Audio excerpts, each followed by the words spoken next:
svečare današnje,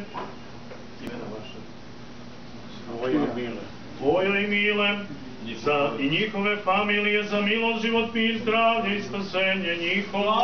Pomiluj, Gospodi, pomiluj, Gospodi, pomiluj. Još se molimo za upokojenje duša usnulih slugu Božih članova i predsjednika i rukovodilaca organizacije ove i da im se oprosti svaki greh što su činili.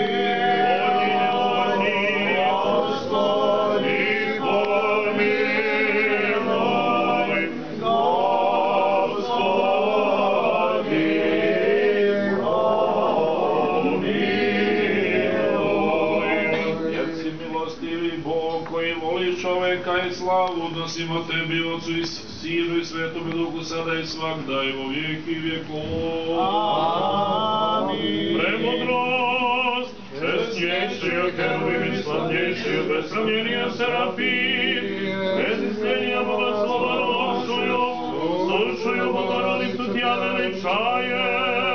Tebi je, Hriste Bože, nado naša, slava Tebi. Slava Otcu i Sinu i Svjatomu Duhu i nje priznaja vijeki vjekov. Amin. Gospodi pomiluj, Gospodi pomiluj, Gospodi pomiluj, Vladiko svjati blagoslovi. Voskresi iz mrtvih, Hristos istini Bog naš, molite prečtija svoja matere, sveti slavi se glavni apostola, prepodobni Bogonosvetec naši i svih svjatih, pomiluje ti spaset nas jako blag i čelovjeko ljube. Amin. Hriste Bože, blagoslovi jelo i piće slugama Tvojim, jer si svet sada i svagda i u sve vekove. Amin. Neka je sreća slava našoj srpskoj narodnoj bratskoj pomoći. I svima nama, naravno, strategije. I narodnoj odbrani. I narodnoj odbrani. Svima nama.